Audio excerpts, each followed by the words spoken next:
Que Dieu vous bénisse richement. C'est encore Eren de sur la chaîne en fait de partager la parole par rapport à la volonté de Dieu pour ce matin. Que Dieu nous a fait grâce. On va commencer le sujet qui est intitulé « Quelles sont les œuvres de Dieu ?» Et nous avons fini ça la fois passée. Dieu nous fait encore grâce ce matin de commencer un nouveau sujet. Et nous allons écouter réellement ce qu'il veut que nous sachions ce matin. Sans pourtant tarder, nous allons prier un peu en fait de s'approcher de Dieu pour qu'il puisse nous donner réellement le contexte de la parole de ce matin. Prions un peu. Et Tout-Puissant, nous sommes devant toi ce matin, Seigneur. Nous demandons au Seigneur Jésus-Christ, merci pour la soirée que tu as donnée, Seigneur, pour les celles que nous as donné. Et nous sommes merci parce que tu es tellement bon pour nous donner, Seigneur Jésus-Christ, ta vie. Fais que, Seigneur, ce matin, Seigneur, qu'il puisse recevoir la parole et que cette parole puisse produire la vie dans nos corps, Seigneur Jésus, car tu n'y manques jamais. Fais que tes enfants puissent voir réellement l'œuvre du calvaire, car c'est ce qui cause à ce que nous puissions avoir l'onction ce matin de parler de ta part, Seigneur. Fais que tout le monde, après ces messages, Seigneur Jésus, que ça puisse se ramener, Seigneur, au calvaire, afin de voir ce que toi tu as fait et qu'il puisse recevoir réellement la réponse de sa prière. Je crois réellement que tu vas le faire ce matin, Seigneur, afin que cette voix qui est dans la parole puisse bénir, puisse sauver, puisse guérir toute âme qui est de loin de près, Seigneur, afin que la louange te revienne et afin que tout ce que nous avons prévu ce matin soit accompli à ton nom. Nous prions au nom du Seigneur Jésus-Christ. Amen. Merci vraiment. Que Dieu vous bénisse encore. Et je crois que vous avez été bénis récemment à propos du sujet quelles sont les œuvres de Dieu.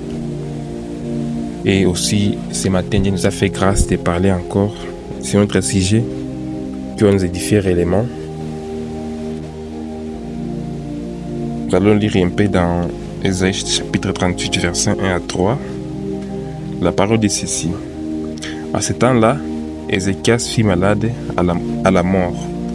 Le prophète Ésaïe, fils d'Atmos, vint auprès de lui et lui dit: Ainsi parle l'Éternel, donne tes ordres à ta maison, car tu vas mourir, tu ne vivras plus. Ézéchias tourna son visage comme le mire et fit cette prière à l'Éternel. Ô Éternel, souviens-toi de ce que j'ai marché devant ta face avec fidélité et intégrité de cœur, et que j'ai fait ce qui est bien à tes yeux. Ézéchias répandit une abondance larmes. Et voilà. Amen.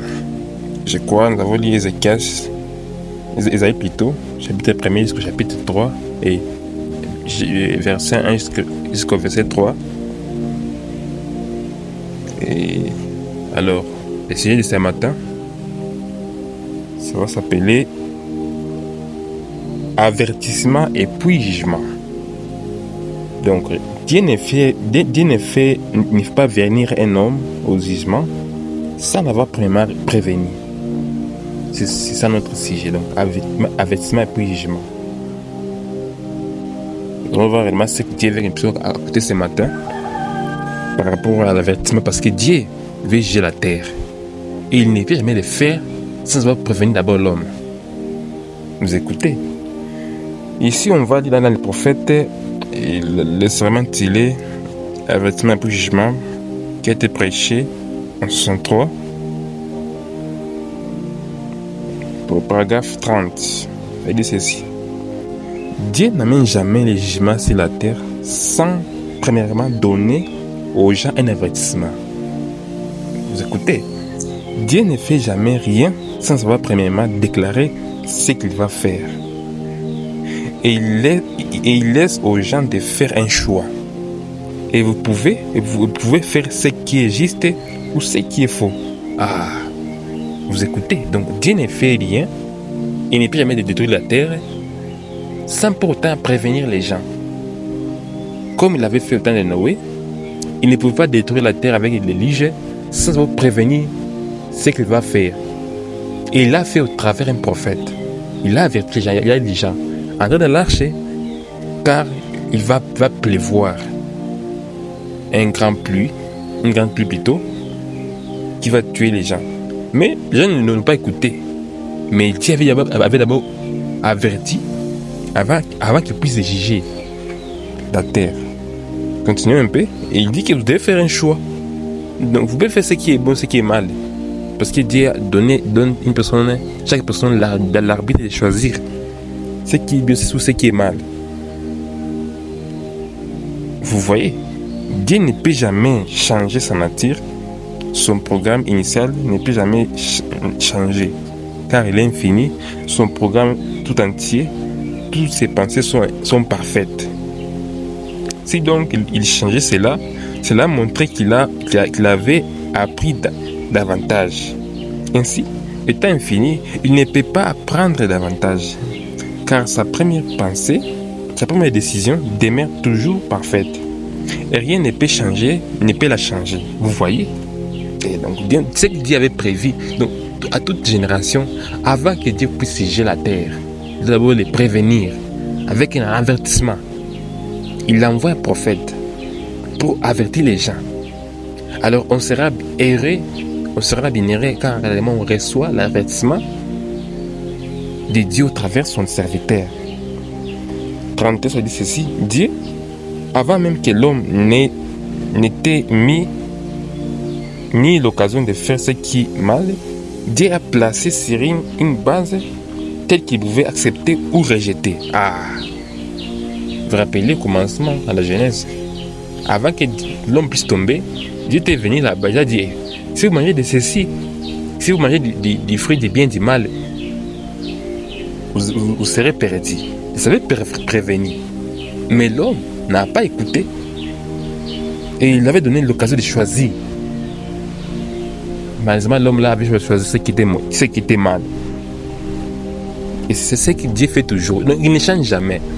C'est pourquoi ce matin, Dieu veut dire réellement, c'est toi qui va faire les choix. Car la parole de Dieu vient au prophète. Il nous a envoyé les magies 4 5, les prophètes de ce temps ici, pour nous prévenir de ce qui va arriver. Alors, il faut les recevoir pour écouter réellement ce que Dieu a prévu. Parce qu'il y a ce que Dieu a prévu, parce qu'il va détruire la terre. Soyez avertis et croyez d'abord. Tel qu'il pouvait recevoir ou ne pas le recevoir. Voilà. Donc, tu peux recevoir les messages de ce matin ou les refuser et cela te condamne. C'est pourquoi ce matin, croyez encore l'œuvre de la parole, l'œuvre de Dieu plutôt, recevez plutôt celui que Dieu a envoyé. Car Dieu prévoit de toute la terre. C'est pourquoi avant qu'il puisse faire mourir Ézéchias, il avait prévenu par un prophète. Malheureusement, Ézéchias avait prié et puis Dieu avait changé la situation. Mais Dieu d'abord prévient avant qu'il puisse juger. C'est pourquoi toi ce matin, Dieu veut te prévenir qu'il va juger la terre.